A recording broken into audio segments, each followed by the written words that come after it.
Pandemi COVID-19 membawa dampak yang luar biasa bagi kehidupan manusia. Bagaimana tidak, hampir seluruh sektor terdampak oleh virus yang satu ini, tak terkecuali sektor ekonomi.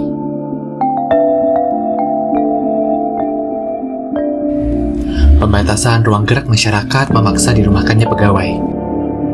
Ketika pegawai dirumahkan, maka kegiatan produksi pun tidak berjalan, yang kemudian juga berimbas pada pendapatan perusahaan. Perusahaan akhirnya tak bisa membayarkan upah, sehingga daya beli masyarakat yang dalam hal ini para pegawai turun drastis. Kondisi ini menjadi tantangan yang besar bagi seluruh pelaku usaha, di mana pelaku usaha perlu beradaptasi dengan keadaan yang ada untuk tetap bisa survive. Melansir hasil survei Kata Data Insight Center, pada 206 pelaku UMKM di bulan Juni tahun 2020, sebanyak 82,9% responden mengaku bahwa usahanya terdampak negatif oleh pandemi. Adapun hanya 5,9% responden yang menyatakan usahanya tumbuh secara positif. Tentu, diperlukan sebuah aksi nyata untuk memperbaiki situasi ini.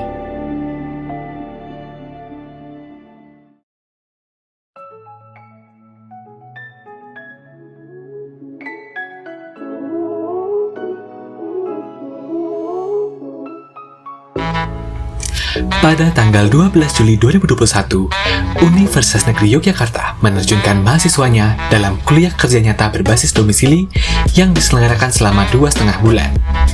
Melalui kegiatan KKN ini, Universitas Negeri Yogyakarta berharap para mahasiswa dapat memberikan solusi maupun jawaban atas persoalan yang ada di masyarakat.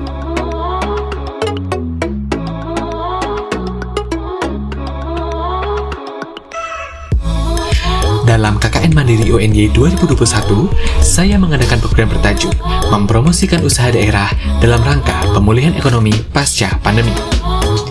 Melalui program ini, saya ingin membantu kegiatan promosi dari usaha di sekitaran lokasi KKN, sehingga harapannya dapat meningkatkan brand awareness yang kemudian juga akan berdampak pada peningkatan penjualan.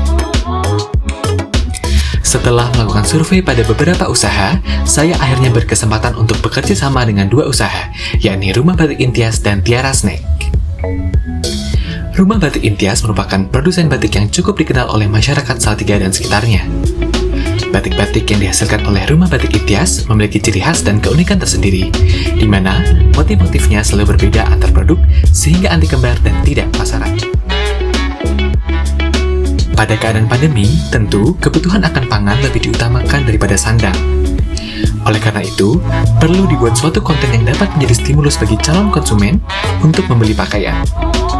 Saya pun berinisiatif membuat konten Apik Berbatik dan How I Style My Batik guna memberikan inspirasi ke khalayak bahwa batik bisa kita gunakan pada keseharian kita, pada acara-acara kasual, dan tidak terpaku pada kegiatan formal seperti kondangan atau bekerja.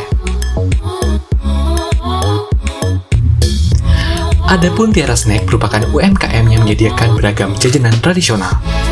Dari hasil observasi yang saya lakukan, Tiara Snack selalu ramai dikunjungi pelanggan, terutama di pagi hari. Namun, setelah saya berdialog dengan pemilik, rupanya Tiara Snack belum memiliki media sosial untuk mempromosikan produk maupun kegiatan usaha. Tentu, hal ini perlu dioptimalkan agar konsumen yang bisa dijangkau dapat diperluas lagi.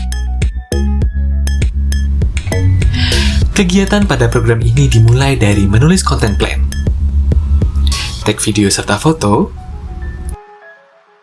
dilanjutkan proses editing,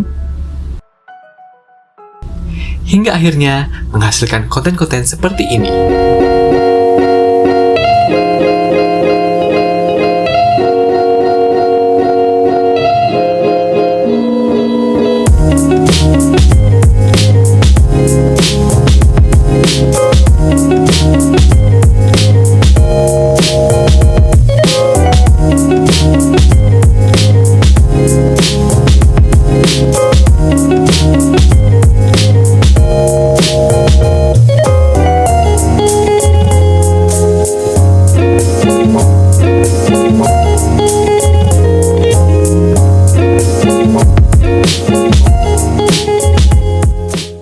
Dan juga seperti ini.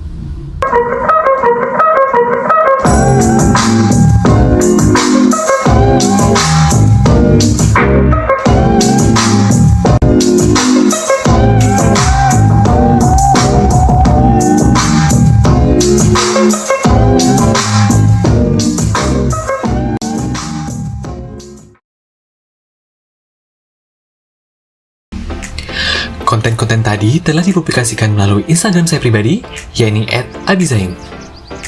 Hingga tayangan YouTube ini dibuat, rangkaian konten promosi usaha daerah telah memperoleh total plays hingga lebih dari 6.100 penayangan dan memperoleh total reach hingga lebih dari 5.400 akun.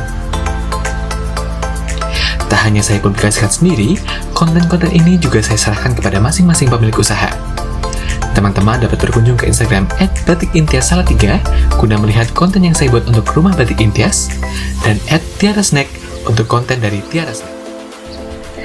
Apabila teman-teman tertarik dengan produk-produk yang ditawarkan, jangan sungkan untuk memesan langsung melalui Instagram ya.